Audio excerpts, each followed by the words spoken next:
أعوذ بالله من الشيطان الرجيم. بسم الله الرحمن الرحيم.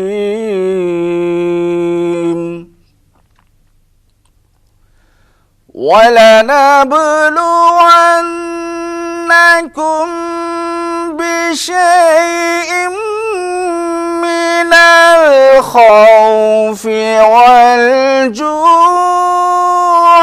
وَنَقْصٍ مِّنَ الْأَمْوَالِ وَالْأَنفُسِ والثمرات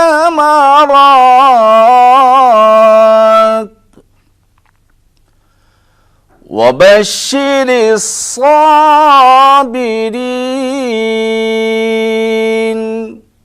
صدق الله العظيم. نحمده ونصلي على رسوله الكريم. اما بعد فاعوذ باللہ من الشیطان الرجیم. بسم اللہ الرحمن الرحیم. ولا تقولوا لمن يقتل في سبيل الله اموات بل احياء ولكن لا تشعرون. ولنبلونكم بشيء من الخوف والجوع ونقص من الاموال والانفس والثمرات وبشر الصابرين الذين إذا أصابتهم مصيبة قالوا إنا لله وإنا إليه راجعون. أولئك عليهم صلوات من ربهم ورحمة وأولئك هم المهتدون. صدق الله العظيم. رب اشرح لي صدري ويسر لي أمري واحلل عقدة من لساني يفقهوا قولي. اللهم ربنا الہمنا رشدنا واعذنا من شرور انفسنا.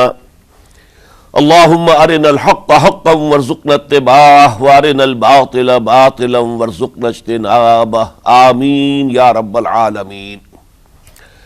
معزز حاضرین اور محترم ناظرین و سامعین، السلام علیکم ورحمۃ اللہ وبرکاتہ. آج ہماری سہ روزہ تقاریر کی آخری کڑی ہے. آپ کو یاد ہوگا کہ سب سے پہلے خطاب میں ہم نے قرآن کا فلسفہ شہادت سمجھا. قرآن مجید میں یہ اصطلاح کس معنی میں آئی ہے، اور اس کے ساتھ ہی امت مسلمہ کا فرض منصبی. وَكَذَلِكَ جَعَلْنَاكُمْ أُمَّةً وَسَطًا لِتَكُونُوا شُهَدَاءَ عَلَى النَّاسِ وَيَكُونَ الرَّسُولُ عَلَيْكُمْ شَهِيدًا. تو اللہ کے دین کو بالفعل قائم کرنے کے لیے، تاکہ نوع انسانی پر ایک ابدی حجت قائم ہو جائے کہ اللہ کا دین قابل عمل ہے، اسے قائم کیا جا سکتا ہے، اور یہ بہترین سماجی نظام ہے. پولیٹیکو سوشو اکنامک سسٹم اس سے بہتر آج تک چشم فلک نے نہیں دیکھا. یہ حجت قائم کرنے کے لیے جن حضرات نے اپنی جانوں کا نذرانہ پیش کر دیا، گویا کہ وہ اللہ کے گواہ قرار پائے، ان کے لیے لفظ شہید استعمال کیا گیا. دوسرے لیکچر میں آپ کو یاد ہوگا کہ ہم نے یہ بات سمجھنے کی کوشش کی کہ جب اللہ کا دین جزیرہ نماء عرب میں قائم ہو گیا، اور گویا کہ ہم کہہ سکتے ہیں کہ انقلاب محمدی علی صاحب الصلاۃ والسلام کی تکمیل ہو گئی، تو جیسے کہ ہر انقلاب کے ساتھ ہوتا ہے، اس کے بعد کچھ کاؤنٹر ریولوشنری موومنٹس شروع ہوئی. چنانچہ سب سے پہلے اندرون ملک عرب جھوٹے نبی کھڑے ہو گئے، نبوت کے جھوٹے دعوے دار، اور بہت سے لوگوں نے حکومت کو زکوٰۃ ادا کرنے سے انکار کر دیا. اور یہ فتنہ اتنا بڑا تھا کہ واقعہ یہ ہے کہ اگر اسے کرش نہ کر دیا جاتا تو انقلاب محمدی علی صاحب الصلاۃ والسلام اسی وقت ناکام ہو جاتا. یہ حضرت ابو بکر صدیق رضی اللہ تعالیٰ عنہ کے فضائل کا سب سے درخشاں باب ہے کہ انہوں نے اپنے عزم اور ہمت اور استقلال اور اللہ پر اعتماد، اللہ پر توکل اور بھروسے کے ساتھ ان دونوں فتنوں کو آئرن ہینڈ کے ساتھ کرش کر دیا، اور سال سوا سال ہی میں ان دونوں کاؤنٹر ریولوشنری موومنٹس کو ختم کر کے اس کے بعد انہوں نے جلد ہی اس نظام کا گویا کہ انچارج حضرت عمر رضی اللہ تعالیٰ عنہ کو بنا دیا کہ جو خلیفہ ثانی ہیں۔ پھر ہم نے دیکھا کہ حضرت عمر کے زمانے میں رضی اللہ تعالیٰ عنہ توسیع کا جو عمل ہے، توسیع انقلاب محمدی کا عمل بڑی تیز رفتاری کے ساتھ جاری ہوا، فتوحات کا سیلاب آیا، ایران پوری سلطنت تہس نہس ہو کر رہ گئی، اس کے پرچے اڑ گئے، سلطنت روما اپنے تمام شمالی افریقی مقبوضات سے محروم، مغربی ایشیا سے اسے بے دخل کر دیا گیا، صرف وہ یورپ کے اندر محدود ہو کر رہ گئی۔ اب ظاہر بات ہے کہ اس کے خلاف بھی تو پھر رد عمل ہونا تھا، کاؤنٹر ریولوشنری موومنٹس اٹھنی تھی۔ تو سب سے پہلے حضرت عمر رضی اللہ تعالی عنہ کی خلافت اور اس کے چراغ کو بجھانے کے لیے ایران کی طرف سے رد عمل ظاہر ہوا۔ ہرموزان جو ایک بڑا ان کا جرنیل تھا، اس کی سازش اور ابو لولو فیروز کے ذریعے سے حضرت عمر رضی اللہ تعالیٰ عنہ کو شہید کر دیا گیا۔ سمجھا یہ گیا تھا کہ یہ ساری عمارت شاید اسی شخصیت کی بل پر کھڑی ہے، لہذا جب میدان سے حضرت عمر ہٹ جائیں گے تو یہ خلافت کی پوری عمارت جو ہے وہ زمیں بوس ہو جائے گی۔ لیکن معلوم ہوا یہ عمارت محمد کی بنائی ہوئی تھی صلی اللہ علیہ وسلم۔ کھنڈر بتا رہے ہیں عمارت عظیم تھی، بڑی عظیم عمارت تھی جو حضور نے تعمیر کی تھی، لہذا حضرت عمر کی شہادت سے کوئی فرق واقع نہیں ہوا۔ حضرت عثمان رضی اللہ تعالیٰ عنہ آ گئے میدان میں، اور میں بتا چکا ہوں آپ کو کہ ان کے دور خلافت کے جو 12 سال ہیں ان میں سے پہلے 10 سال بالکل حضرت عمر فاروق رضی اللہ تعالیٰ عنہ کی خلافت کے دور کی مثال ہے۔ اسی تیزی کے ساتھ انقلاب جو ہے آگے بڑھ رہا تھا، فتوحات کا دائرہ پھیل رہا تھا، اور اندرون ملک پورا امن، سکون، اطمینان اور چین تھا۔ لیکن ان کی دور خلافت کے آخری دنوں میں اب یہودیوں کی طرف سے رد عمل اور ایک کاؤنٹر ریولوشنری موومنٹ عبداللہ ابن سبا کے ذریعے سے، کہ جس نے اسلام کا لبادہ اوڑھا اور منافقت کے پردے کے ساتھ وہ عالم اسلام میں داخل ہوا، اور اس نے چونکہ دیکھ لیا کہ پرانی چپقلش ہے، پرانی چشمک ہے جو قریش کے 2 بڑے قبیلوں کے مابین یا 2 بڑے گھرانوں کے مابین چلی آ رہی تھی، بنو ہاشم، بنو امیہ۔ تو پہلے 2 خلفاء جو تھے وہ نہ بنو ہاشم سے تھے نہ بنو امیہ سے تھے۔ حضرت ابو بکر صدیق بنو تیم سے تھے، حضرت عمر بنی عدی میں سے تھے، لیکن حضرت عثمان اب بنو امیہ میں سے تھے۔ اس کو انہوں نے گویا کہ دکھتی رگ بنا کر پکڑا اور پروپیگنڈا شروع کیا کہ خلافت تو بنو ہاشم کا حق ہے، کیونکہ حضور ہاشمی تھے صلی اللہ علیہ وسلم، تو گویا کہ عثمان غاصب ہیں رضی اللہ تعالی عنہ، بلکہ ان سے دونوں پہلو جو تھے حضرت عمر اور حضرت ابو بکر وہ بھی غاصب ہیں۔ اس کے ساتھ ہی فتنے کی مختلف شکلیں انہوں نے شروع کی۔ یہ الفتنۃ الکبریٰ کہلاتا ہے ہماری تاریخ میں، عظیم ترین فتنہ، جس کے نتیجے میں حضرت عثمان رضی اللہ تعالیٰ عنہ شہید ہو گئے۔ اور ان کی شہادت کے بعد اگرچہ خلافت حضرت علی رضی اللہ تعالیٰ عنہ کے ہاتھ میں آئی، لیکن یہ کہ باہمی خانہ جنگی کا وہ سلسلہ شروع ہوا جو حضرت علی کے دور خلافت جو 5 سالوں پر مشتمل ہے، اس کے دوران مسلسل خانہ جنگی رہی۔ ایک طرف شیعان علی تھے، دوسری طرف شیعان عثمان آ گئے، جو حضرت عثمان رضی اللہ تعالیٰ عنہ کے قتل کے قصاص کے مطالبے کو لے کر سامنے آئے۔ جنگ جمل ہوئی، ایک رات میں 10,000 مسلمان شہید ہوئے۔ جنگ صفین میں 74,000 مسلمان شہید ہوئے۔ جنگ نہروان میں پھر 4,000 مسلمان شہید ہوئے۔ یہ شہادتیں جو چل رہی تھی یہ کس لیے چل رہی تھی کہ جو بھی عمارت خلافت کی قائم ہوئی تھی اب اسے قائم رکھا جائے، اغیار کی طرف سے جو سازشیں ہو رہی ہیں، جو حملے ہو رہے ہیں، اسے ختم کرنے کے لیے ان کا مقابلہ کیا جائے۔ تو یہ اور اس کا یہ دور ختم ہوتا ہے حضرت علی کی شہادت پر رضی اللہ تعالی عنہ۔ اور یہ بات نوٹ کر لیجئے کہ حضرت علی کو شہید کرنے والے وہ خارجی تھے۔ عبد الرحمن ابن ملجم خارجی طبقے سے تعلق رکھتا تھا، جو پہلے حضرت علی کے لشکر کے شامل تھے، لیکن جب حضرت علی نے رضی اللہ تعالی عنہ تحکیم اور ثالثی کی تجویز قبول کر لی تو وہ ناراض ہو گئے کہ اللہ تعالیٰ ہی ہے حاکم اور حکم، ان الحکم الا للہ، یہ انسانوں کو حکم کیوں بنا لیا گیا؟ اور اس میں اتنی شدت اختیار کی کہ وہ علیحدہ ہو گئے، اس لیے انہیں خوارج کہا گیا۔ انہوں نے رائے یہ قائم کر دی جو مسلمان کبھی کوئی گناہ کبیرہ کا ارتکاب کرے گا وہ کافر قرار پائے گا، جب کافر ہوگا تو گویا کہ مرتد ہے تو واجب القتل، اس کا مال، اس کی عزت سب مباح ہے۔ یہ ہمارا سب سے پہلا گمراہ ترین فرقہ تھا۔ انہی میں سے 3 افراد نے بیٹھ کر اسکیم بنائی کہ یہ 3 افراد ایسے ہیں کہ جن کو اگر میدان سے ہٹا دیا جائے تو شاید مسلمانوں کی باہمی خانہ جنگی ختم ہو جائے اور مسلمان پھر کسی ایک خلیفہ پر راضی ہو جائیں، اور یہ تینوں کافر ہیں، معاذ اللہ ثم معاذ اللہ۔ حضرت علی کافر ہیں، ان کو قتل کرنے کی ذمہ داری عبد الرحمن ابن ملجم نے لی۔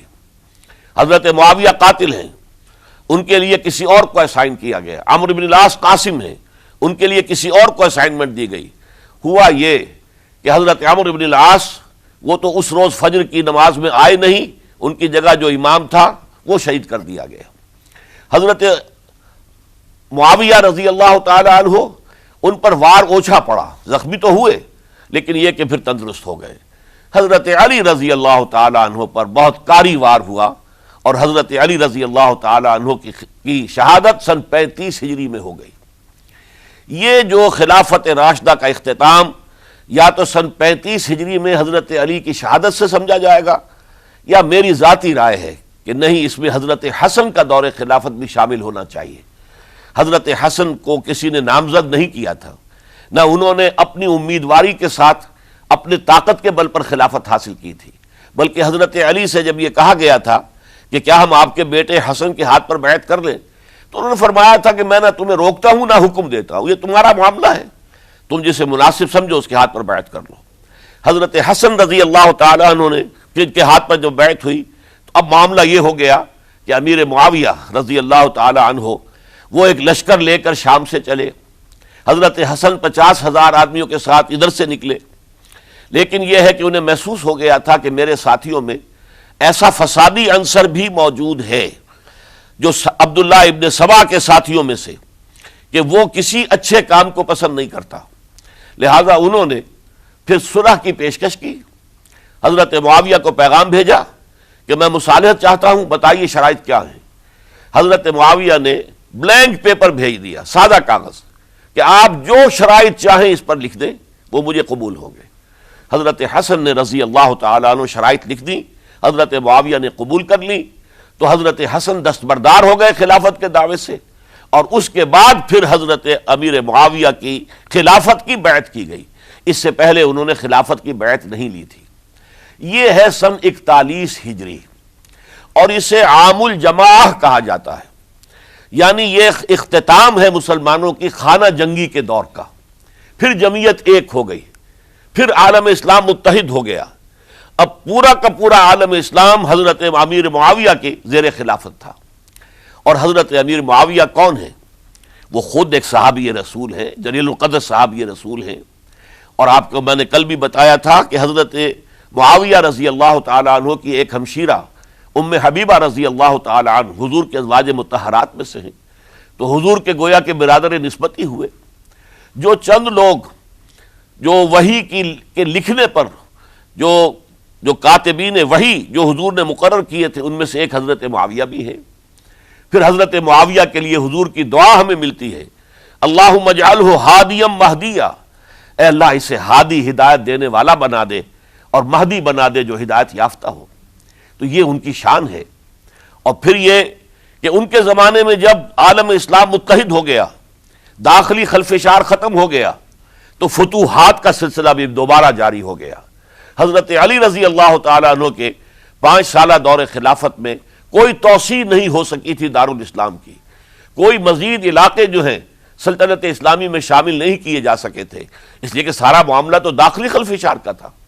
جو خانہ جنگی ہو رہی تھی، ایک دوسرے کی تیروں اور تلواروں اور نیزوں سے 1 لاکھ کے قریب مسلمان ختم ہو گئے تھے، تو اندر سے گویا کہ موشن ٹوٹ گیا اس سیلاب کا۔ تو سیلاب پھر دوبارہ جب امت جمع ہو گئی عام الجماع کے بعد، تو حضرت معاویہ رضی اللہ تعالیٰ عنہ ان کا دور خلافت اب 20 برس ہے، اندازہ کیجئے، یہ پورے 20 برس کوئی اندرونی خلفشار نہیں ہوا، کوئی جھگڑا نہیں ہوا، کوئی فساد نہیں ہوا، بلکہ جو فتوحات کا دائرہ تھا شروع ہو گیا۔ مکرار اور سندھ کے علاقے فتح ہوئے، کابل اور یہ افغانستان کا علاقہ فتح ہوا، ترکستان کے علاقوں کے اندر پیش قدمی ہوئی، ادھر یہ کہ قیصر سلطنت روما کا اس کے مرکزی شہر قسطنطنیہ پر حملہ کیا گیا، جس کے لیے کہ حضور کی حدیث موجود تھی پیشن گوئی کے طور پر، اول جیش یغزو مدینۃ القیصر مغفورون لہم، حضور نے فرمایا تھا کہ جو پہلا لشکر قیصر کے شہر پر حملہ کرے گا تو وہ سب کے سب وہ مغفرت پا جائیں گے، اللہ تعالیٰ ان کی مغفرت فرما دے گا۔ اگرچہ کامیابی نہیں ہوئی، لیکن اس پیشن گوئی کی وجہ سے آپ کو معلوم ہے کہ حضرت ایوب رضی اللہ تعالی عنہ، ان کو بھی اس پیشن گوئی کی وجہ سے، حالانکہ 90 برس سے اوپر عمر تھی، لیکن وہ بھی کہا انہوں نے کہ میں بھی اس میں جانا چاہتا ہوں، چنانچہ اس لشکر میں گئے، وہی فوت ہوئے۔ بہرحال یہ سارے کارنامے اپنی جگہ پر، امن و امان اپنی جگہ پر، اس کے باوجود اہل سنت والجماعت حضرت معاویہ کے دور خلافت کو خلافت راشدہ میں شامل نہیں سمجھتے۔ اس کی وجہ کیا ہے؟ خلافت راشدہ کی شرط اولین قرآن مجید کے حکم کے مطابق امرہم شورا بینہم، مسلمانوں کے باہمی معاملات باہمی مشورے سے طے پاتے ہیں۔ حضرت ابوبکر صدیق رضی اللہ تعالیٰ عنہ سقیفہ بنی سعدہ کے اندر مشورے کے بعد ان کو منتخب کیا گیا اور ان کے ہاتھ پر بیعت ہوئی۔ حضرت عمر رضی اللہ تعالیٰ عنہ کو حضرت ابوبکر نے مسلمانوں سے مشورہ کر کے پھر نامزد کیا۔ حضرت عثمان کے لیے حضرت عمر رضی اللہ تعالیٰ عنہ نے اپنے جانشین کے لیے 6 افراد پر مشتمل کمیٹی بنا دی، جو بڑے سے بڑے جو اصحاب جو جن کے بارے میں کہا گیا ہے کہ جن کو دنیا ہی میں بشارت دے دی گئی تھی، جو عشرہ مبشرہ میں سے جو باقی تھے، ان کے اوپر مشتمل کمیٹی بنا دی کہ آپ لوگ طے کر لیں اور اپنے سے کسی ایک پر جمع ہو جائیں۔ اس اعتبار سے حضرت علی کے ہاتھ پر بھی جو بیعت ہوئی ہے تو وہ اہل مدینہ کے دباؤ پر ہوئی ہے، ان کے مطالبے پر ہوئی ہے۔ حضرت علی خود جو ہے وہ خلافت کے مدعی نہیں تھے، بلکہ انکار کرتے رہے، چونکہ فتنے کا دور تھا، حضرت عثمان شہید ہوئے تھے، مسلمانوں کے دل زخمی تھے۔ اس حالت میں وہ سمجھتے تھے کہ اگر میں یہ خلافت جو ہے اپنے ہاتھ میں لے لوں گا تو ہو سکتا ہے کہ اس کا حق ادا نہ کر سکوں، لیکن یہ کہ جب انہوں نے دیکھا کوئی اور بھی تیار نہیں، طلحہ بھی تیار نہیں، زبیر بھی تیار نہیں، تو آخر مسلمانوں کو بغیر امارت کے چھوڑا تو نہیں جا سکتا، تو حضرت علی نے وہ قبول کر لی۔ حضرت حسن کے بارے میں بتا چکا ہوں کہ ان کے بارے میں لوگوں نے کہا تو حضرت علی نے فرمایا میں نہ حکم دیتا ہوں نہ روکتا ہوں، لیکن حضرت امیر معاویہ رضی اللہ تعالیٰ عنہ صحابی بھی ہیں، حضور کے قرابت دار بھی ہیں، کاتبین وحی میں سے بھی ہیں، پھر ان کا دور حکومت امن، سکون، اطمینان ہر طرح سے جو ہے 20 برس تک کوئی داخلی خلفشات نہیں ہوا، کوئی فساد نہیں ہوا، کوئی باہمی جنگ و جدل نہیں ہوا، بلکہ فتوحات کا دائرہ آگے بڑھا۔ اس کے باوجود چونکہ انہوں نے طاقت سے خلافت حاصل کی، لہذا ان کے دور خلافت کو ہم خلافت راشدہ میں تسلیم نہیں کرتے، حالانکہ وہ خود راشد ہیں، اس لیے کہ تمام صحابہ کرام کے بارے میں سورہ حجرات میں فرمایا وَلَكِنَّ اللَّهَ حَبَّبَ إِلَيْكُمُ الْإِيمَانَ وَزَيَّنَهُ فِي قُلُوبِكُمْ وَكَرَّهَ إِلَيْكُمُ الْكُفْرَ وَالْفُسُوقَ وَالْعِصْيَانَ أُولَٰئِكَ هُمُ الرَّاشِدُونَ۔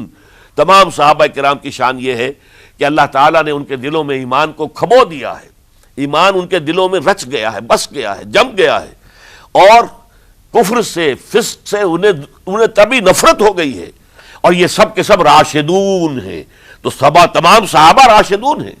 اس اعتبار سے خود حضرت امیر معاویہ بھی راشدون میں شامل ہیں، لیکن خلفائے راشدین میں شامل نہیں ہیں۔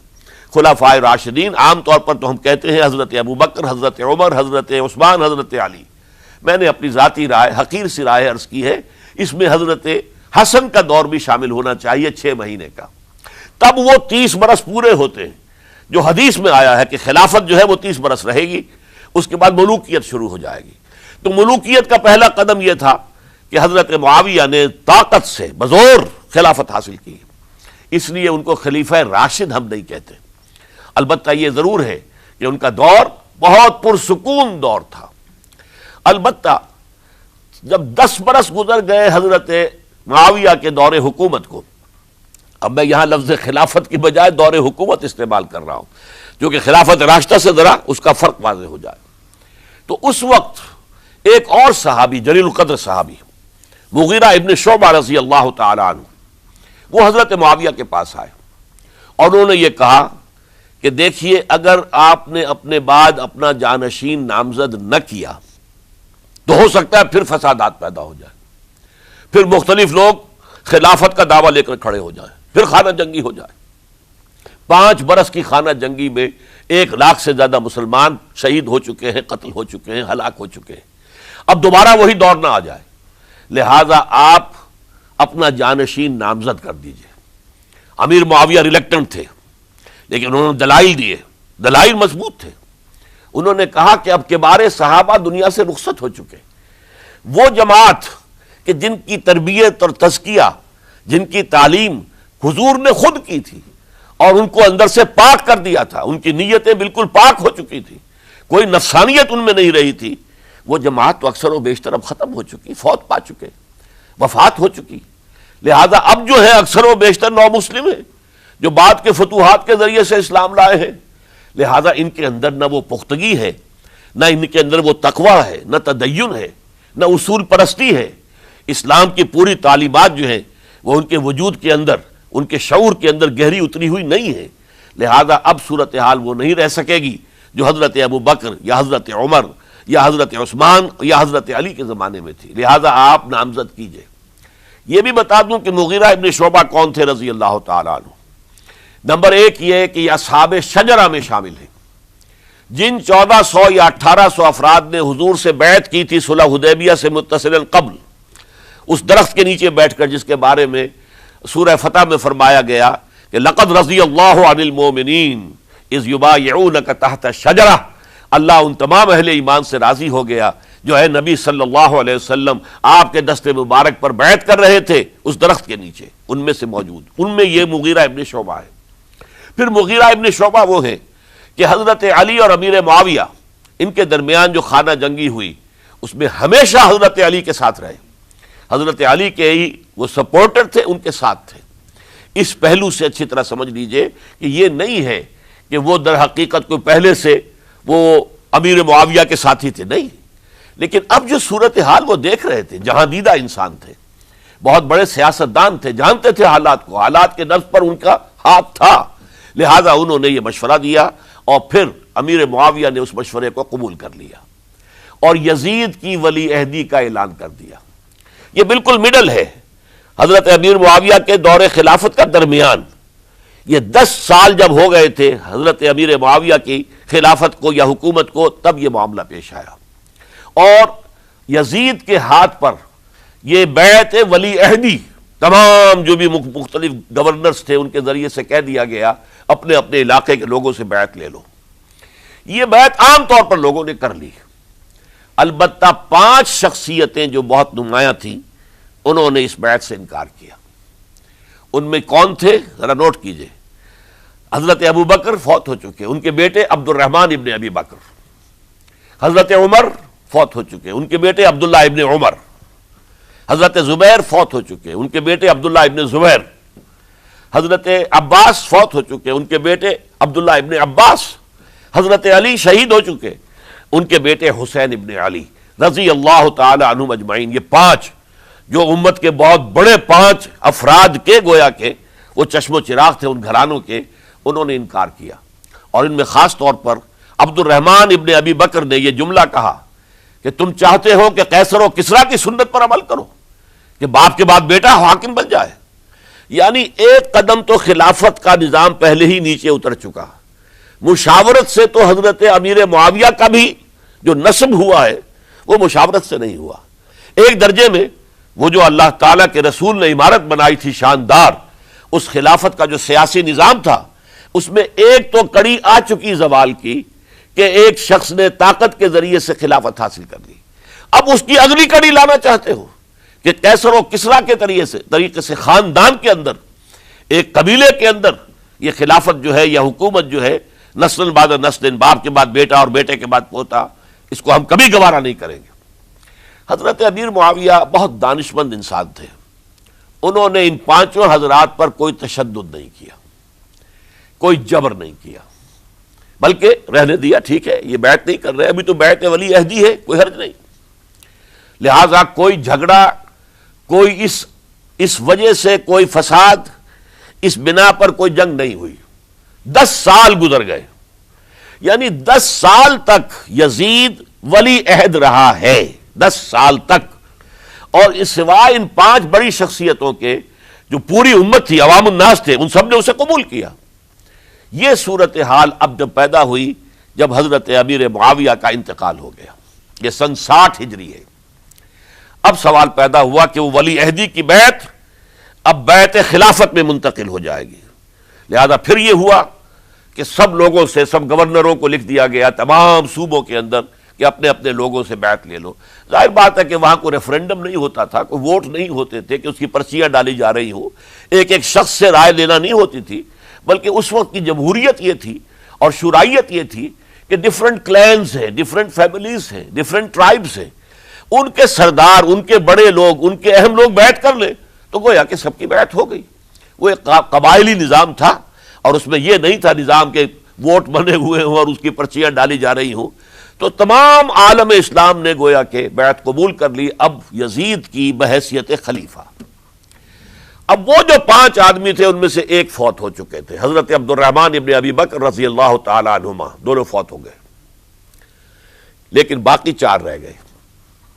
ان 4 کو نوٹ کیجئے، اور یہ بڑا سینسٹیو ایشو ہے جس پر میں اب گفتگو کر رہا ہوں۔ ان 4 میں کون ہیں؟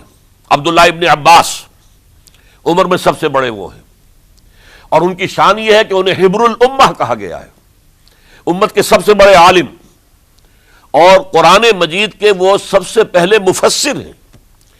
اصل جو جتنی بھی تفسیری روایات ہمیں ملتی ہیں حضرت عبداللہ ابن عباس کے شاگردوں سے، تابعین سے، لہذا ان کا بہت اونچا مقام ہے۔ حضرت عبداللہ ابن عمر، ان کا مقام بھی آپ کو معلوم ہے، حدیثوں کی کتنی بڑی تعداد ہے جو عبداللہ ابن عمر سے مروی ہے، اور اس کو سلسلۃ الذہب کی پہلی کڑی کہا جاتا ہے۔ روایت حدیث میں جو سنہری زنجیر ہے اس کا آغاز حضرت عبداللہ ابن عمر ہے۔ ایک طرف یہ دونوں ہو گئے، ان دونوں کی رائے کیا ہوئی؟ اگرچہ کام غلط ہوا ہے، یہ اس طریقے سے قیصر و کسریٰ کی روایت پر عمل کرنا غلط ہے، لیکن یہ اتنی بڑی غلطی نہیں ہے کہ اس کی وجہ سے باہمی جنگ و جدال ہو، خوریزی ہو، ایک دوسرے کی گردنیں کاٹی جائیں اور فتنہ و فساد پیدا کر دیا جائے۔ لہذا انہوں نے یزید کی بیعت کر لی۔ 2 حضرات رہ گئے، یہ نسبتاً نوجوان ہیں، ان دونوں کی پیدائش ہجرت کے بعد ہوئی ہے۔ ہجرت کے بعد پہلا بچہ جو مہاجرین میں پیدا ہوا ہے وہ عبداللہ ابن زبیر ہے، بلکہ کچھ عرصے تک مہاجرین میں جب کوئی پیدائش نہیں ہوئی تو وہ مکے مدینے کے منافقین نے کہنا شروع کر دیا تھا کہ یہ یہاں کے کمزور ہو گئے، نامرد ہو گئے، ان کی اولاد اب چلے گی نہیں۔ تو عبداللہ ابن زبیر جب پیدا ہوئے، اور آپ کو معلوم ہونا چاہیے وہ حضرت ابو بکر صدیق کے نواسے ہیں، حضرت عائشہ صدیقہ کی ہمشیرہ حضرت اسماء کے بیٹے ہیں عبداللہ ابن زبیر، اور زبیر بہت شجاع، بہت ہی بہادر انسان تھے۔ تو عبداللہ ابن زبیر کے اندر بھی وہی کیفیات تھی۔ انہوں نے کہا نہیں، اس غلطی کو ہم برداشت نہیں کریں گے، خورزی ہوتی ہے تو ہو، لیکن ہم اسلامی نظام کو نیچے اترتا ہوا نہیں دیکھ سکتے۔ جیسے کبھی حضرت ابو بکر نے فرمایا تھا ایبدل الدین وانا حی، کیا دین میں ترمیم اور تنسیخ کر دی جائے گی؟ دین کو بدل دیا جائے گا، دین میں تحریف کر دی جائے گی، جبکہ میں ابھی زندہ ہوں، میں جیتے جی یہ نہیں ہونے دوں گا۔ حضرت عبداللہ ابن زبیر کی یہ رائے ہوئی، وی ہیو ٹو چیلنج، ہم مقابلہ کریں گے، ہم اسے پیسیولی قبول نہیں کریں گے۔ انہوں نے بیعت سے انکار کیا اور مدینہ چھوڑ کر مکے جا کر حرم کے اندر پناہ گزین ہو گئے۔ یہی معاملہ حضرت حسین ابن علی رضی اللہ تعالی عنہما کا تھا، وہ بھی نہایت شجاع، نہایت جری، نہایت بہادر۔ انہوں نے بھی کہا کہ یہ غلط قیصر و کسریٰ کی روایت جو شروع ہو رہی ہے اسے ہم نے ریزسٹ کرنا ہے اور اسے ہم آگے نہیں چلنے دیں گے۔ ان پر بھی جب دباؤ ڈالا گیا کہ بیعت کرو تو وہ کچھ وقت مانگ کر کہ دیکھیے میں ایسا شخص نہیں ہوں کہ تنہائی میں علیحدہ کمرے میں بیٹھ کر بیعت کروں، جب عمومی بیعت لوگے تم سب سے تو میں بھی آ جاؤں گا، اس وقت لوگ فیصلہ کریں گے۔ تو بس اس وجہ سے پھر وہ گورنر جو تھا اس وقت مدینے کا، اسے اجازت لے کر آ گئے اور راتوں رات وہاں سے نکل کر وہ بھی مکے پہنچ گئے۔ تو اب یہ چار جو ہیں دو گروہوں میں تقسیم ہو گئے، 2+2۔ دو کی رائے یہ ہوئی کہ بات غلط ہے، لیکن اس کی بنا پر خون ریزی، جنگ و جدال، جنگ آپس میں خون ریزی کرنا یہ صحیح نہیں ہے، بلکہ مصلحت اس میں ہے کہ اس کو قبول کر لیا جائے۔ پھر اللہ تعالیٰ کو بہتر حالات پیدا کرے گا اس کے ذریعے سے، تعلیم کے ذریعے، تلقین کے ذریعے سے، جیسے نبی اکرم صلی اللہ علیہ وسلم نے اتنا عظیم انقلاب برپا کیا تھا۔ ہم کوشش کریں گے کہ نظام حکومت کی اصلاح ہو جائے، لیکن اس وقت اگر ہم اڑ گئے تو پھر گویا کہ خوریزی اور فساد اور باہمی جو جنگ ہے وہ شروع ہو جائے گی۔ اور دو حضرات کی رائے ہوئی کہ نہیں، ہمیں ہر صورت میں رجسٹ کرنا ہے، خوریزی ہوتی ہے تو ہو، ہمیں جانے دینی پڑتی ہے تو دیں گے، ہم شہادت قبول کریں گے، لیکن اس غلطی کو قبول نہیں کر سکتے۔ تو میں اس کے لیے عرض کر رہا ہوں، یہ تیسری شہادتوں کا جو دور شروع ہوا ہے، پہلا شہادتوں کا دور حضور کا دور، دین کو قائم کرنے کی جد و جہد میں جنہوں نے جانیں دی ہیں۔ دوسرا دور اس دین کے خلاف جو کاؤنٹر ریولوشنری موومنٹس آئی ہیں ان کو رفع کرنے کے لیے جانیں دینا۔ ہزاروں صحابہ کی جانیں اس میں بھی گئی ہیں، وہ سیلمہ ابن کذاب ہو یا مانعین زکوٰۃ ہو، ان کے خلاف جو جہاد ہوا۔ پھر ظاہر بات ہے کہ حضرت عثمان رضی اللہ تعالیٰ عنہ کے بعد جو فساد ہوا، وہ شہادتیں کیا تھی؟ اس دین کے نظام کو قائم رکھنے کے لیے، انٹیکٹ رہے، دشمن اس کے اندر رکھنے ڈالنے میں کامیاب نہ ہو جائے۔ اب تیسرا دور وہ آ رہا ہے کہ جب کہ داخلی طور پر اس نظام خلافت کے اندر زوال شروع ہو رہا ہے، اس زوال کو روکنے کے لیے کہ وہ اپنی اصل جو خلافت کا نظام اللہ نے اور اس کے رسول نے دیا ہے اس کی بنیاد پر قائم رہے، لہذا ہم رجسٹ کریں گے اس تبدیلی کو اور میدان میں آ کر مقابلہ کریں گے۔ یہ حضرت عبداللہ ابن زبیر رضی اللہ تعالی عنہما اور حسین ابن علی رضی اللہ تعالی عنہما، اب ان دونوں میں ایک اختلاف ہوا۔ حضرت عبداللہ ابن زبیر کی رائے یہ تھی کہ یہ مکہ ہے، یہ اللہ کا گھر ہے، یہ حرم ہے، اور یہاں کے لوگ بہت سے برے اثرات سے ابھی تک بچے ہوئے ہیں، پاک ہیں، لہذا ہمیں یہاں رہنا چاہیے۔ اس کو مرکز بنا کر ظاہر بات ہے اسی مکے سے محمد الرسول اللہ صلی اللہ علیہ وسلم نے دعوت شروع کی تھی، وہیں سے وہ پھیل کر جو ہے ایک عظیم انقلاب کی شکل اس نے اختیار کی تھی، ایک عظیم مملکت جو ہے حضور چھوڑ کر گئے تھے۔ تو ہمیں مکے میں رہ کر ہی اپنی تحریک شروع کرنی چاہیے۔ لیکن ادھر حضرت علی کے پاس پیغام آ رہے تھے کوفے سے، کوفہ چونکہ حضرت حسین کے پاس پیغام آ رہے تھے کوفے سے، چونکہ کوفے کو حضرت علی نے دار الخلافہ بنا لیا تھا، اور وہاں سمجھا جاتا تھا کہ حضرت علی کے ہمدرد اور حضرت شیعان علی جنہیں ہم کہیں، ان کے ساتھی ہم خیال یہ لوگ ہیں کثرت کے ساتھ، اور وہاں سے اب خطوط کا تانتا شروع ہو گیا، آپ یہاں آئیے، ہم بےتاب ہیں، آپ کا استقبال کریں گے، آپ کے ہاتھ پر بیعت کریں گے، تاکہ یہ جو قیصر و کسریٰ کی سنت شروع ہو رہی ہے اس کو روکا جا سکے۔ وہ تانتا بنا ہوا ہے خطوط کا۔ تو حضرت حسین رضی اللہ تعالیٰ عنہ نے فیصلہ کر لیا کہ میں کوفے جاؤں گا۔ حضرت زبیر روکتے رہ گئے کہ نہیں، کوفیوں پر اعتماد نہ کیجیے، یہ زبانی کلامی ساتھ دیتے ہیں، جب ڈنڈا چلتا ہے تو پھر یہ ہٹ جاتے ہیں میدان سے، ان پر اعتماد نہ کریں آپ، لہذا یہی مکے میں رہیے اور ہم دونوں مل کر ایک بڑی طاقت بن جائیں گے، اور یہ مکہ جو ہے ہمارے لیے حصار ہے، یہ ہمارے لیے پناہ گاہ ہے، یہاں سے اس دعوت کا آغاز کیا جائے۔ اب یہ افسوس ہے، اسے اللہ کی مشیت سمجھا جائے، اللہ کی مرضی ہے، جو کچھ ہوتا ہے وہ تو بے اذن رب ہوتا ہے، اللہ اپنی مصلحتوں سے ہم سے زیادہ واقف ہے، ہم تو نہیں سمجھ سکتے۔ حضرت حسین نے فیصلہ کیا اور ڈٹ گئے اس فیصلے پر کہ میں کوفے جاؤں گا۔ اب یہ بھی بات قرآن مجید میں آیا ہے، حضور سے خطاب کر کے فرمایا گیا فَإِذَا عَزَمْتَ فَتَوَكَّلْ عَلَى اللَّهِ، جب ایک مرتبہ آپ ایک ارادہ کر لیں تو پھر اللہ پر توکل کیجئے، پھر یہ نہیں کہ کبھی آگے کبھی پیچھے جاؤں یا نہ جاؤں، یہ نہیں، یہ تردد یہ نہیں، بلکہ یہ کہ ایک فیصلہ کر کے ڈٹ جائیے، اس لیے کہ جو بھی نتیجہ ہے وہ تو اللہ کے ہاتھ میں ہے، لہذا اللہ پر توکل کیجئے۔ فَإِذَا عَزَمْتَ فَتَوَكَّلْ عَلَى اللَّهِ، لہذا سب نے سمجھایا حضرت حسین کو کہ آپ کوفے نہ جائیں، سمجھانے والوں میں حضرت عمر بھی تھے رضی اللہ، حضرت عبداللہ ابن عمر بھی تھے رضی اللہ تعالی عنہ، اگرچہ کوئی قرابت داری جو ہے قریبی نہیں تھی، لیکن بہرحال امت کی ایک شخصیت، عظیم شخصیت تھے۔ سمجھانے میں سب سے زیادہ زور صرف کیا ہے حضرت عبداللہ ابن عباس نے رضی اللہ تعالی عنہما۔ اور حضرت عبداللہ ابن عباس کون ہیں؟ ایک رشتے سے حضرت حسین کے چچا ہیں، ایک رشتے سے حضرت حسین کے نانا ہیں۔ کیوں؟ حضرت علی اور حضرت عبداللہ ابن عباس چچا زاد بھائی ہیں، عباس کے بیٹے، ابو طالب کے بیٹے، عباس اور ابو طالب بھائی ہیں، تو یہ فرسٹ کزن تھے حضرت علی اور عبداللہ ابن عباس رضی اللہ تعالی عنہ۔ لہذا انہوں نے جب کہا تو گویا کہ ایک چچا، ایک بزرگ سمجھا رہا ہے۔ اور دوسرے رشتے سے حضور نانا تھے حضرت حسین کے، اور حضور بھی کزن تھے حضرت عبداللہ ابن عباس کے، چچا زاد بھائی ہیں۔ اس حوالے سے سمجھ لیجئے کہ حضور کے کزن نانا کے درجے میں آ گئے، تو یہ دو رشتے تھے حضرت عبداللہ ابن عباس کے، اور انہوں نے بڑی الہا و زاری کے ساتھ، بڑی اپنے مقام سے نیچے اتر کر خوشامد کی ہے، حسین خدا کے لیے باز آ جاؤ، حسین خدا کے لیے باز آ جاؤ، حسین اگر جانا ہی ہے تو اپنے بال بچوں کو لے کر نہ جاؤ۔ جس طریقے سے تمہارے باپ حضرت علی رضی اللہ تعالیٰ عنہ کو کوفہ کے اندر ذبح کر دیا گیا، کہیں ایسا نہ ہو کہ تمہیں بھی تمہارے بال بچوں کے سامنے ذبح کر دیا جائے، باز آ جاؤ۔ لیکن حضرت حسین، اب اللہ کی طرف سے ان کے دل میں ایک ارادہ پختہ ہو چکا تھا، اور انہوں نے حضرت مسلم بن عقیل کو بھیجا تھا کہ جاؤ میری طرف سے کوفے والوں سے بیعت لے اور پھر مجھے اطلاع دو۔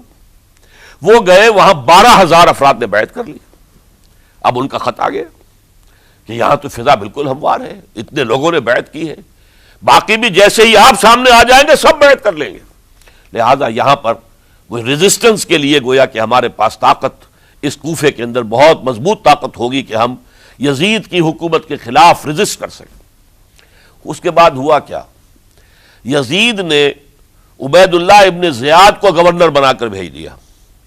یہ شخص تھا بہت ڈنڈا چلانے والا، اس نے سختیاں شروع کی تو بہت سے لوگ اس بیعت سے تائب ہو گئے، لیکن مسلم بن عقیل وہ میدان میں آئے اور ان کے ساتھ ہزاروں آدمی آ گئے جنہوں نے بیعت کی تھی، ابھی تک بیعت پر قائم تھے، اور انہوں نے گورنر کے گھر کا گھیراؤ کر لیا۔ گورنر کے ساتھ 30-40 آدمی تھے کل، وہ چھتوں پر چڑھ گئے، وہاں سے پتھراؤ کیا، اور وہاں سے جو 30-40 آدمی کوفے کے تھے ان سے کہا تم اپنے اپنے لوگوں کو کہو کہ چلے جائیں واپس یہاں سے۔ انہوں نے اوپر سے کہنا شروع کیا، ڈرایا، بہت خوفناک نتیجہ نکلے گا، اب عبید اللہ ابن زیاد تم سب کو ہلاک کر دے گا۔ ایک ایک کر کے بھیڑ چھٹتی چلی گئی اور صرف چند افراد رہ گئے، اور اس کے نتیجے میں حضرت مسلم بن عقیل شہید کر دیے گئے، بلکہ ایک شخص حامی نے انہیں پناہ دی تھی کوفے میں، ان کو بھی قتل کر دیا گیا، شہید کر دیا گیا۔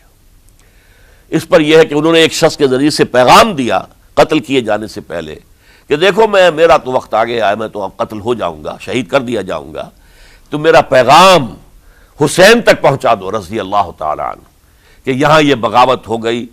لوگوں نے، کوفیوں نے، الکوفی لا یوفی، کوفی جو ہے وہ پورا نہیں کرتا اپنے عہد کو اور وفا کو، اس کا ایک ثبوت ہمیں مل گیا ہے، یہ سب کے سب منحرف ہو گئے بیعت سے، آپ جہاں تک آ گئے وہاں سے واپس چلے جائیے۔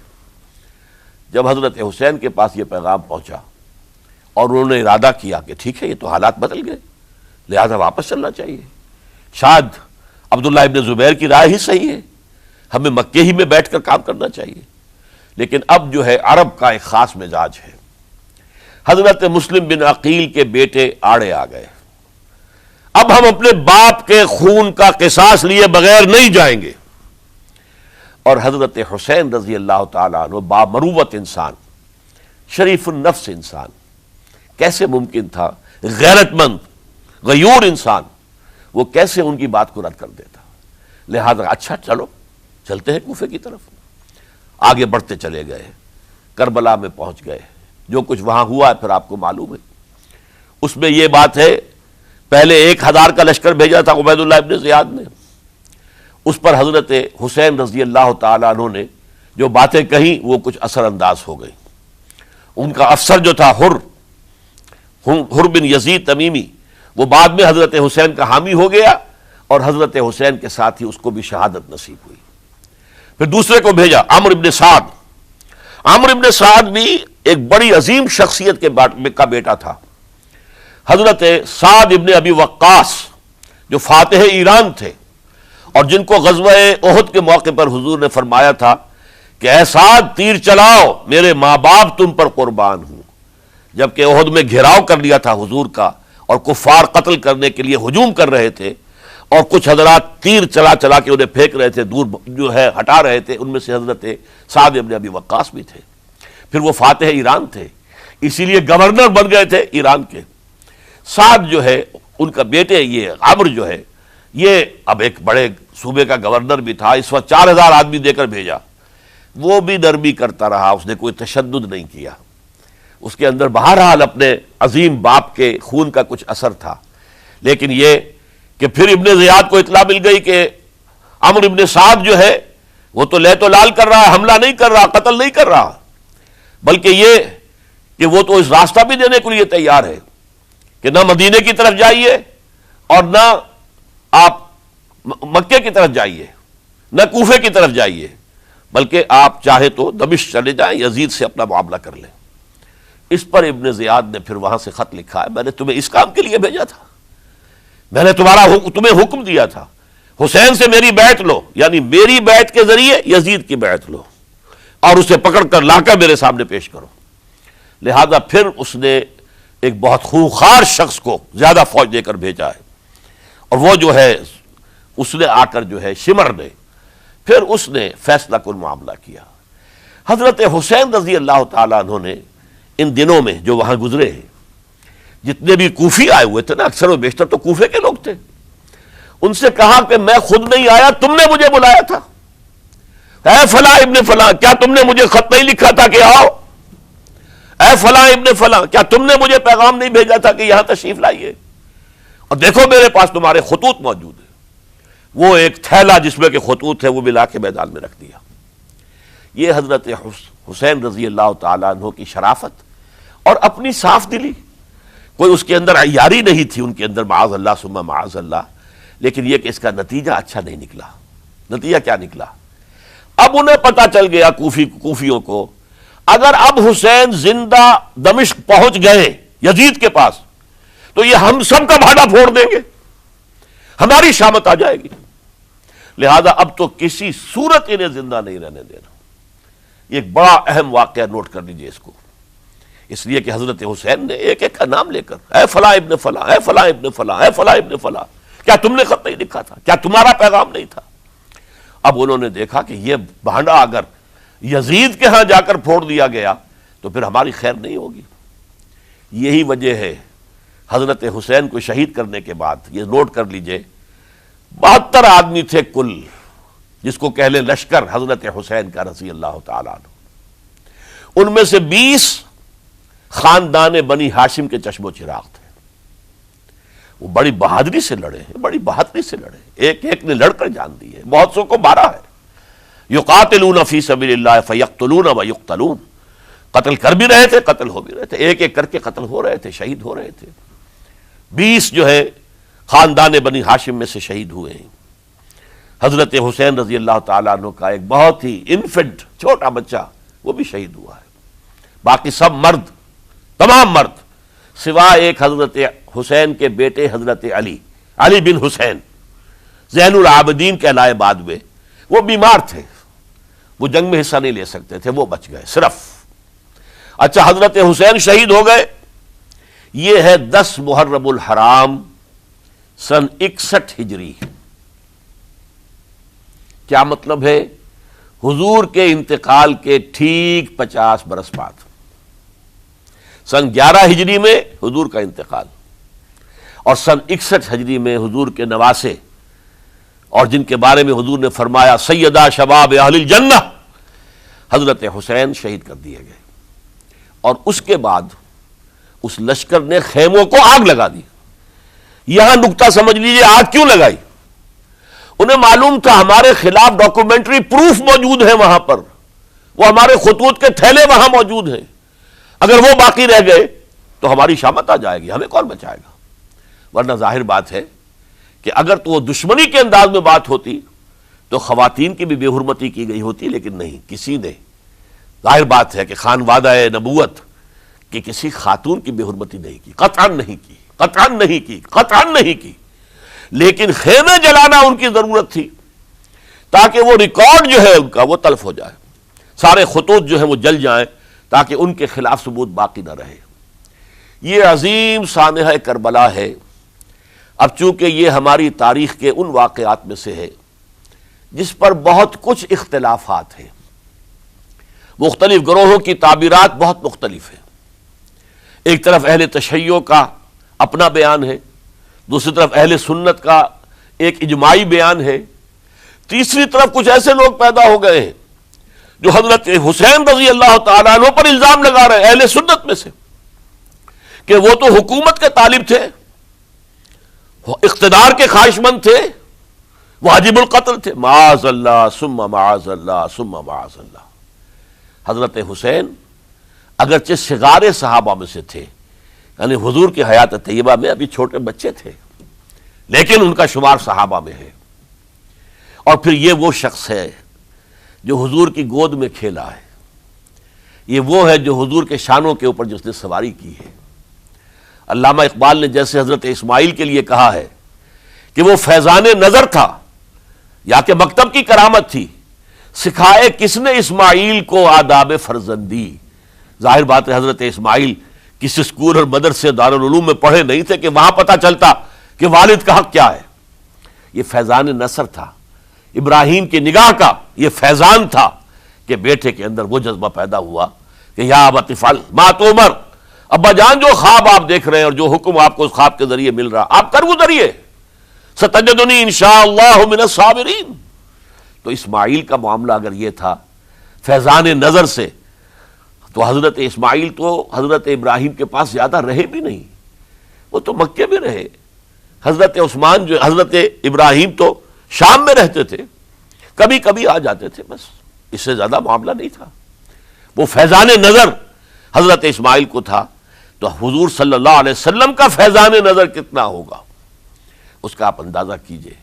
یہ کوئی جنگ اقتدار نہیں تھی، معاذ اللہ ثم معاذ اللہ ثم معاذ اللہ، بلکہ انہوں نے اپنا ایک فرض منصبی سمجھا ہے کہ میرے نانا کا لایا ہوا نظام اور اس کے اصول اب ٹوٹ رہے ہیں۔ جیسے حضرت ابو بکر کا قول میں نے آج بھی آپ کو سنایا، ایبدل الدین وانا حی، کیا دین میں ترمیم اور تنسیخ کی جائے گی، دین کی باتوں کو بدل دیا جائے گا جبکہ میں ابھی زندہ ہوں۔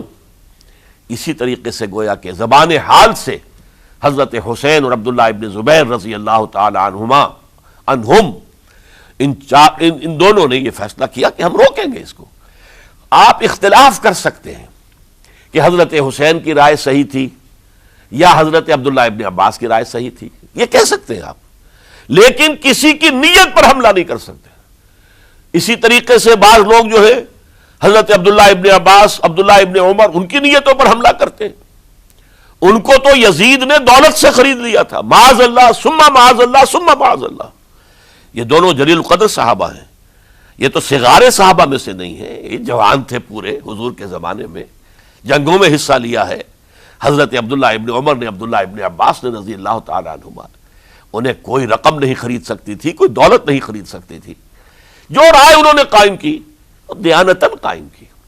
اور ہمارے ہاں اصول یہ ہے کہ جب کوئی نئی صورتحال پیدا ہو جائے اور اجتہاد کی ضرورت پیش آ جائے اور پوری کوشش کر کے مجتہد اجتہاد کر رہا ہے، تو اگر اسے غلطی بھی ہو جائے، مجتہد مخطی خطا کار، اس کو بھی اکیرا ثواب ملتا ہے، اور مجتہد مصیب وہ مجتہد کہ جس کی رائے صحیح، جس کا فیصلہ صحیح، اسے دوہرا ثواب ملتا ہے۔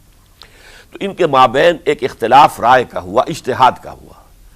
آیا یہ غلطی اتنی بڑی ہے کہ امت میں تفرقہ پیدا کیا جائے، امن و امان کو برباد کیا جائے، خوریزی کا بازار گرم کیا جائے، یا نہیں؟ دو کی رائے یہ ہوئی، ان کی مخلصانہ رائے تھی، ان کی دیانت دارانہ رائے تھی، ہم ان کی نیت پر حملہ نہیں کر سکتے، آپ اختلاف کرنا چاہیں تو کیجئے۔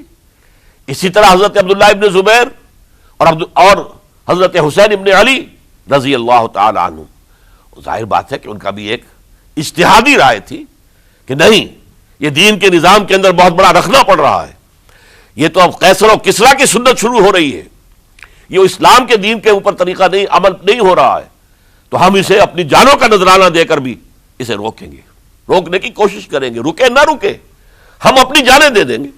یہ بھی دیانت دارانہ رائے تھی، مخلصانہ رائے تھی، ان کی نیت پر کوئی حملہ کم سے کم اہل سنت والجماعت میں سے کسی شخص کو حق نہیں ہے۔ اس لیے کہ اہل سنت والجماعت کا کہنا یہ ہے الصحابۃ کلہم عدول، صحابہ جتنے بھی ہیں وہ سب کے سب عدول ہیں، ان میں بدنیتی نہیں آ سکتی، خطا ہو سکتی ہے۔ اہل سنت کے نزدیک معصومیت خاصہ نبوت ہے، نبوت ختم ہو گئی محمد الرسول اللہ صلی اللہ علیہ وسلم پر، آپ کے بعد معصوم کوئی نہیں، ابو بکر بھی معصوم نہیں، عمر بھی معصوم نہیں، عثمان بھی معصوم نہیں، علی بھی معصوم نہیں رضی اللہ تعالیٰ عنہم اجمعین۔ تو معصوم کون ہوگا؟ عبداللہ ابن عباس بھی معصوم نہیں، عبداللہ ابن زبیر بھی جو ہے معصوم نہیں، حسین ابن علی بھی معصوم نہیں، اسی طریقے سے عبداللہ ابن عمر، عبداللہ ابن زبیر کوئی معصوم نہیں۔ انہوں نے اپنی رائے قائم کی ہے، اس پر عمل کیا ہے دیانت دارانہ سنسیریٹی کے ساتھ، اور ان کے لیے اللہ تعالیٰ کے ہاں ہر طرح کا اجر و ثواب ہے سب کے لیے۔ حضرت عبداللہ ابن زبیر کی رائے اس اعتبار سے بہتر ثابت ہوئی، انہوں نے مکے میں پھر حکومت قائم کی، 9 برس تک ان کی حکومت قائم رہی، بنو امیہ ختم نہیں کر سکے اسے۔ سن 73 میں جا کر ان کی شہادت ہوئی ہے، اور ایک مرحلہ تو وہ بھی آیا تھا کہ شام اور مصر کی دونوں صوبے جو ہیں وہ بھی ان کے تحت آ گئے تھے۔ تو واقعہ یہ ہے کہ اگرچہ حضور نے ہمیں منع کیا ہے کہ کبھی یہ نہ کہا کرو کہ ایسا ہوتا تو ایسا ہو جاتا، نہیں، جو ہوا اللہ کی مرضی سے ہوا، اللہ کے اذن سے ہوا۔ حدیث کے الفاظ ہیں ان کلمۃ لو تفتح عمل الشیطان، یہ جو لو کاش یہ ہو جاتا، کاش یوں ہو جاتا تو بڑے اچھے نتیجے نکلتے، یہاں سے شیطان کا عمل شروع ہو جاتا ہے۔ ورنہ واقعہ یہ ہے کہ دل سے یہ بات نکلتی ہے، اگر حضرت حسین اور عبداللہ ابن زبیر یکجا ہو جاتے اور مکے کو اپنا مرکز بنا کر جو عظیم مقصد انہوں نے اپنے سامنے رکھا تھا کہ یہ جو روایت غلط آ رہی ہے اسلام کے دینی سیاسی نظام کے اندر، اس کو ہم روکیں گے، تو اللہ تعالیٰ انہیں کامیابی عطا فرما دیتا۔ لیکن یہ پھر ہم کہیں گے ما شاء اللہ کان وما لم یشاء لم یکن، جو اللہ نے چاہا وہ ہوا، اور جو اللہ نے نہیں چاہا وہ نہیں ہوا۔ حضرت حسین کو وہ عظیم شہادت اللہ نے دینی تھی، وہ اونچا مقام عطا کرنا تھا، اور پھر ان کی عظیمت، ان کا صبر، ان کا ثبات، ان کا استقلال، معلوم ہوا کہ اللہ تعالیٰ نے انسانوں کے اندر کتنی کچھ طاقت رکھی ہوئی ہے اور کتنی کچھ صلاحیتیں اللہ نے ودیعت کی ہیں۔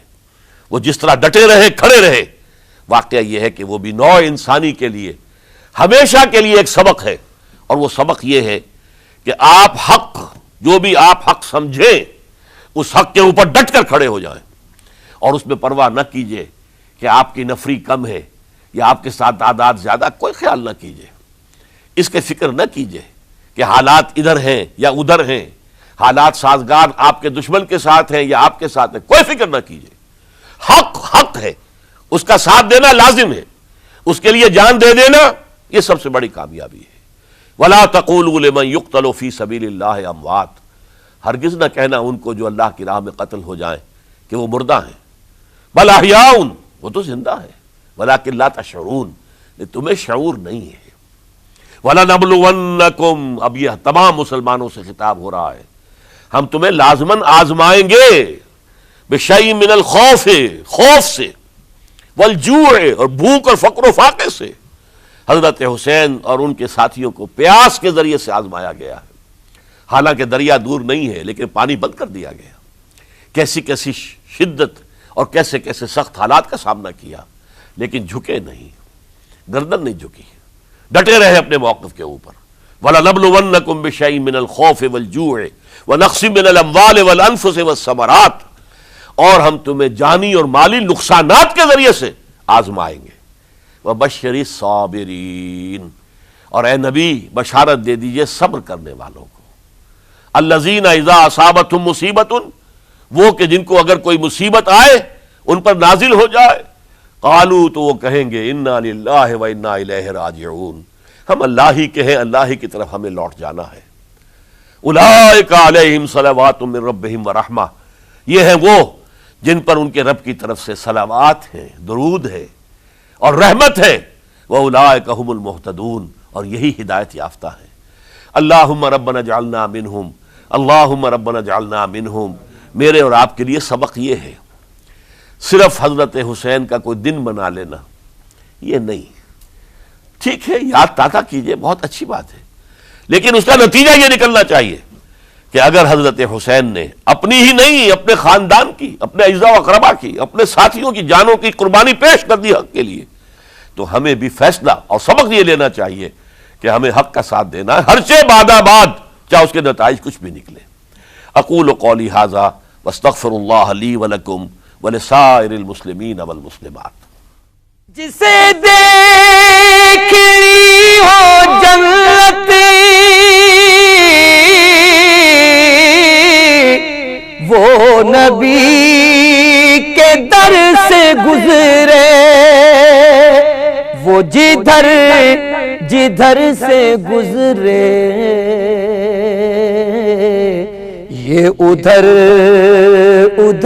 سے گزرے۔